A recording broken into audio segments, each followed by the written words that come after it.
menyadari ada yang tidak beres, dengan cepat Limu menemui Qinli dan yang lainnya. Di sana Limu mengatakan kalau warga kota Giok Hitam telah terkena racun cacing penyihir. Namun, ada yang berbeda dari racun tersebut, yang dimana racun itu kali ini lebih hebat dari yang sebelumnya.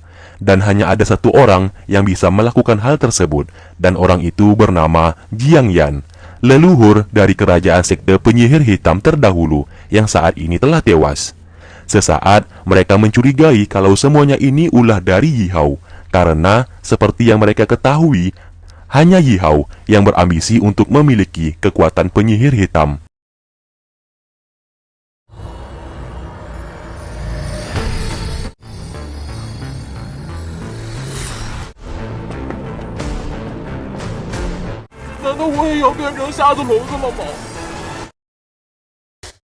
Di sana, kedua anak kecil itu mengatakan kalau salah satu saudara mereka telah menghilang dari kamar. Semua orang yang berada di sana langsung berpencar mencari salah satu anak tersebut.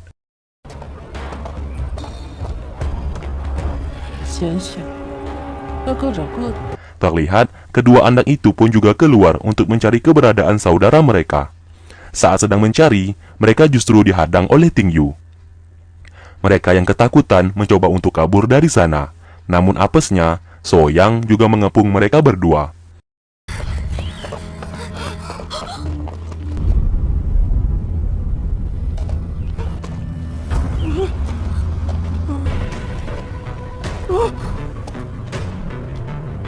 Di sini, Soyang yang telah mendapatkan kekuatan dari ketua penyihir hitam mencoba membunuh kedua anak tersebut, yang mereka yakini kelak akan menyusahkan rencana mereka.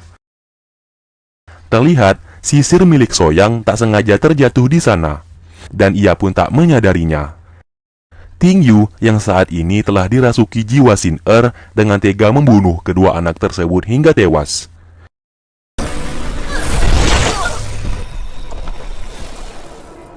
Di lain sisi, Limu dan Qianji menahan seseorang yang bernama Yihao. Yihao dicurigai telah menculik salah satu anak tersebut, karena hanya Yihao satu-satunya keturunan penyihir hitam yang memiliki kemampuan untuk meracuni seseorang dengan racun cacing penyihir, yang dapat mengendalikan seseorang layaknya boneka. Di sini, Yihao menutupi identitas Soyang yang telah menjadi pemimpin penyihir hitam. Qianji yang pintar menyadari kalau semuanya ini bukanlah ulah dari Yihao, melainkan ada seseorang yang jauh lebih kuat darinya yang sudah mengendalikan Yihao. Namun di sini, Yihao terus saja menutup mulutnya. Sesaat ia sambil tertawa memegang tangan Limu.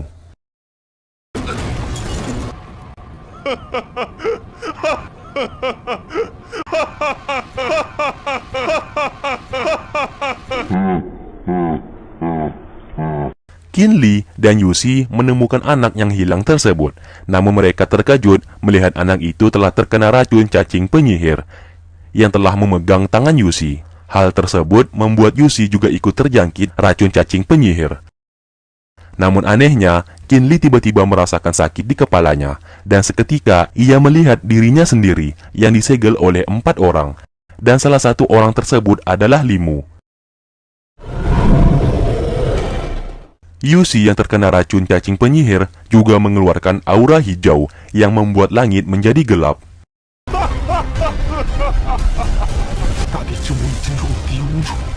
Saat ini, tanpa semua orang sadari, ternyata Limu telah terjangkit racun tersebut, dan ia pun selalu menutupinya dengan membunuh Yihao di sana.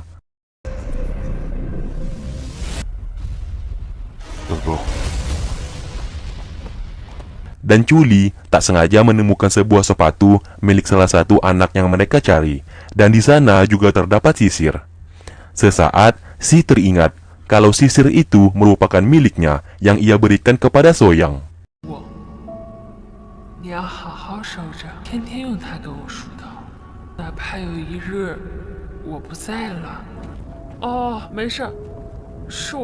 Singkat cerita, Qinli kembali berkumpul dengan teman-temannya dan mencoba menyembuhkan racun di tubuh Yuxi. Namun, Si berkata kalau Qianji bersama pasukannya hendak menangkap Yuxi karena orang-orang yang terjangkit racun tersebut akan mereka bunuh. Oleh karena itu, Qin Li dan yang lainnya pergi dari sana untuk mencari tempat perlindungan.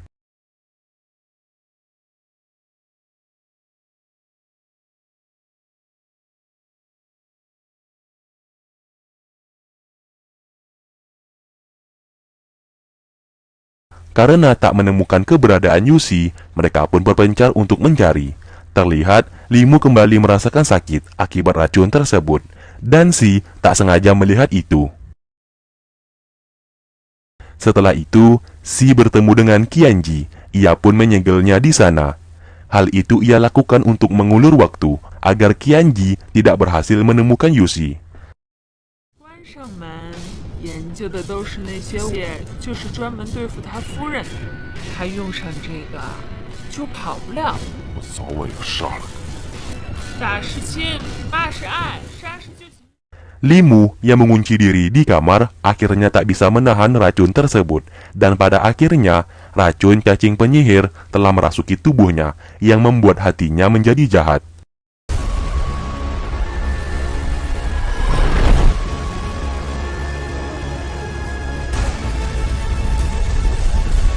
Ternyata Folly telah menyadari semuanya itu, dan ia pun melihat ada aura hitam yang keluar dari kamar Limu.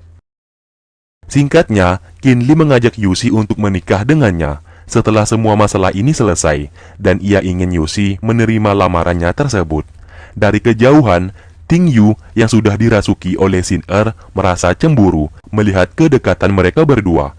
Ia pun membuat Yusi tidak mendengarkan apa-apa yang barusan dikatakan oleh Qin Li.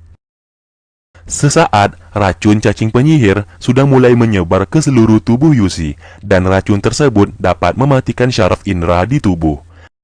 Kembali ke Limu, ia pun saat ini sudah 100% berubah menjadi jahat, dan sesaat ia melihat dirinya sendiri yang sedang menyegel tubuh Qin Li. Seketika ia pun mengeluarkan pedangnya dan pergi dari sana. Lalu tak lama kemudian, ia mulai menggila dan membunuh semua pasukan yang berada di depannya dengan membabi buta.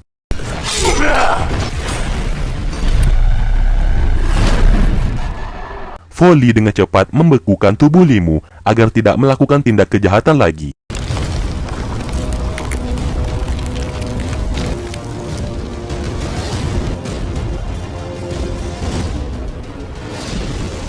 Dan setelah itu, ia menemui Qin Li dan Yusi sambil menceritakan kalau Limu telah terkena racun cacing penyihir dan sedang menggila. Demi untuk mencari siapa dalang dibalik orang yang telah menyebarkan racun tersebut, mereka pun mulai memikirkan sebuah rencana untuk mengumpan pelakunya agar bisa keluar. Misi itu pun mulai dilakukan. Terlihat, Qin Li berpura-pura hendak membunuh Limu karena telah terjangkit racun tersebut. Qianji lalu menahannya untuk tidak melakukan hal tersebut. Pertarungan antara mereka pun dilakukan.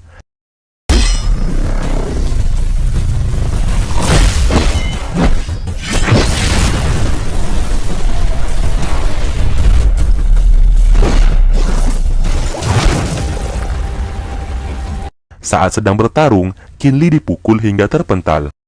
Sesaat, Ting Yu yang telah dirasuki jiwa Xin Er seketika keluar dan hendak menolong Qin Li. Namun ia justru termakan umpan mereka, dan akhirnya dalang dibalik semuanya ini telah terungkap.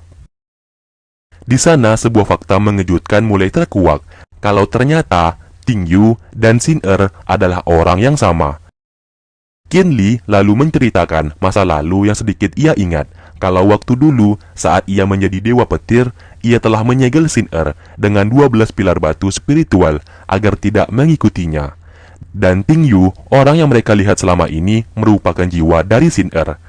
Dan saat berada di bumi, Xin Er mengubah namanya menjadi Ting Yu. Di sini, Xin Er sangat tergila-gila dengan Qin Li, dan selalu menghalalkan segala cara untuk mendapatkan Qin Li.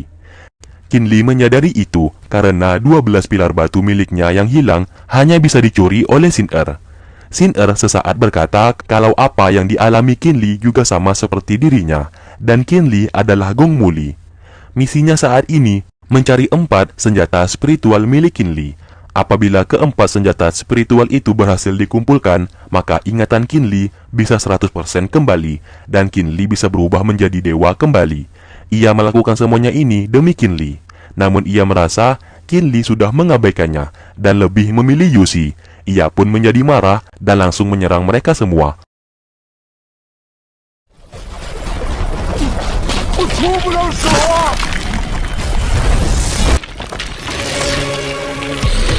Sesaat, Li Mu kembali tersadar. Ia pun langsung menyerang Xin Er hingga menghilang. Dan aura hitamnya tak sengaja mengenai Yusi.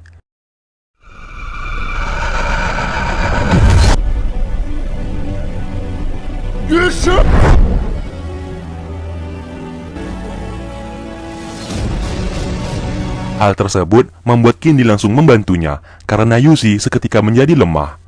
Dan setelah itu, Li Mu telah kembali normal. Racun di tubuhnya pun telah menghilang akibat membunuh Xin Er. Di sini kita dibawa flashback ke masa lalu Yusi. Sejak beribu-ribu tahun yang lalu, ia ternyata memimpin pasukan sekte iblis untuk berperang melawan klan dewa.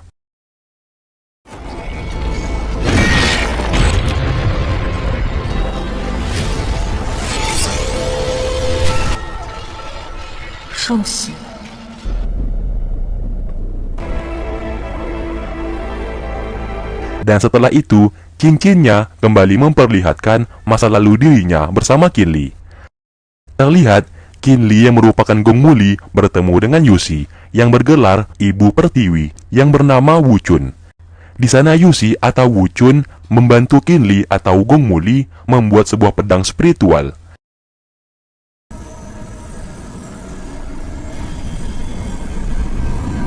重的杀气， 相辅相成， 错的越多，杀心。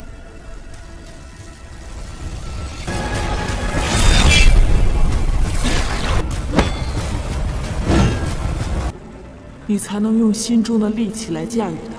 Dan tiba-tiba, Li Mu memanggil Qin Li dengan sebutan Tuan. Ternyata Li Mu merupakan jelmaan dari pedang spiritual milik Qin Li yang berubah wujud menjadi manusia. Li Mu berkata kalau ingatannya telah kembali. Dan selama ini, Qin Li mengingat ada 4 orang yang menyegelnya. Ternyata salah satunya adalah Li Mu, jelmaan dari pedang spiritual miliknya. Dan ternyatanya lagi, Qianji juga merupakan salah satu benda spiritual milik Qin Li yang berupa jubah perang. Namun di sini, Qianji masih belum bisa menerima kalau dirinya ternyata bukanlah manusia, melainkan jubah spiritual milik Qin Li. Dan seketika, Li Mu berubah menjadi cahaya dan masuk ke dalam pikiran Qin Li. Singkat cerita, Qin Li berkumpul dengan teman-temannya. Di sana mereka membahas mengenai Li Mu dan Qianji adalah barang spiritual milik Qin Li. Namun Qianji saat ini melarikan diri karena tak terima dengan kenyataan tersebut. Qin Li tidak memperdulikan hal tersebut karena baginya tidak penting menjadi dewa. Dan saat ini yang ia mau hidup menjadi manusia biasa dan bisa hidup bersama dengan Yusi. Ia pun tak menginginkan barang spiritualnya kembali, karena apabila itu terjadi, maka ia akan menjadi seorang dewa dan tak akan bisa bertemu lagi dengan Yusi. Namun di sini, Qin Li merasa aneh, karena racun cacing penyihir di tubuh Yusi belum hilang. Padahal, Xin Er saat ini telah tewas. Ia pun mencurigai kalau masih ada satu orang yang memiliki kemampuan tersebut, yang bisa meracuni seseorang. Namun ia masih belum mengetahui siapa orang tersebut. Di sini, Soyang hanya berdiam diri tanpa mereka semua mengetahui kalau orang yang mereka cari adalah Soyang yang memiliki kemampuan tersebut. Singkat cerita, Qin Li didatangi oleh salah satu utusan dari klan dewa yang mengatakan kalau Yuan telah tewas di sekte kabut ungu. Lalu mereka semua pun berkumpul karena didatangi oleh orang yang sama. Mendapatkan informasi itu, mereka pun bergegas ke sekte kabut ungu. Setelah itu, mereka pun telah tiba di sekte kabut ungu dan bertemu dengan Xuan dan Yuan di sana. Mereka pun merasa senang melihat Yuan ternyata belum mati. Namun tidak dengan Xuan, yang melihat kakaknya dalam kondisi kritis. Ia pun membawanya ke kamar dan menangisi kakaknya yang belum kunjung sadar akibat racun cacing tersebut.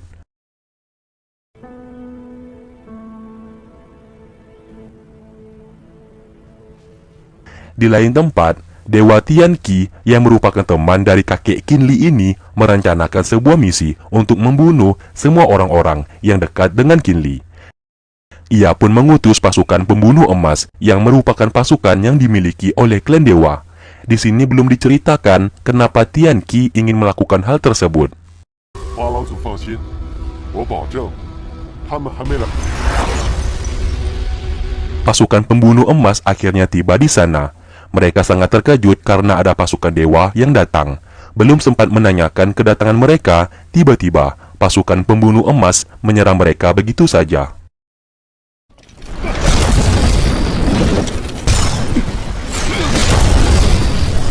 没想到还有两下，这是你为何要杀我们？ Di dalam, Yuxi sesaat telah terbangun dan ia pun tiba-tiba menyerang adiknya sendiri karena racun di tubuhnya yang membuat ia melakukan hal tersebut tanpa ia sadari.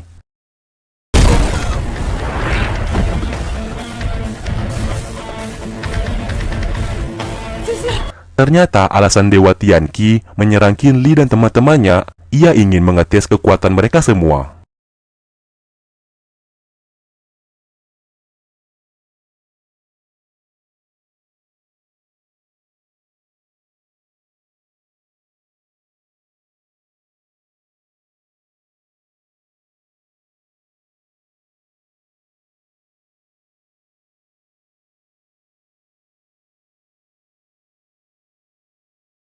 Setelah itu, Yuxi keluar dan menghentikan pertarungan tersebut. Terlihat, ia tiba-tiba menyerang Qin Li dan mencekiknya.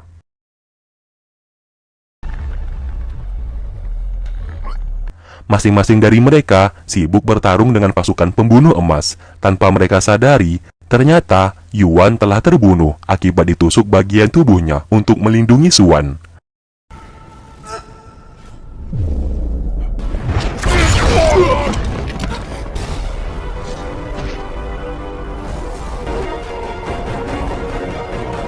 Sesaat, Yuxi telah sadar kembali.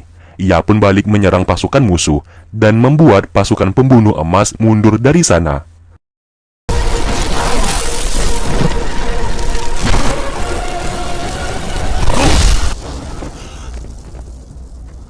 Setelah itu, Yuxi mencoba menahan tangan kirinya yang telah terkena racun tersebut, karena tangan kirinya bergerak dengan sendirinya. Akhirnya satu-satunya cara untuk menahan Yuxi agar racun itu tidak menjalar ke seluruh tubuhnya adalah dengan membekukan tubuh Yuxi. Qin Li terpaksa melakukan hal tersebut karena hal itu dapat menghambat racun cacing penyihir untuk merasuki tubuhnya. Qin Li berjanji akan mencari cara untuk menyembuhkan Yuxi dari racun tersebut.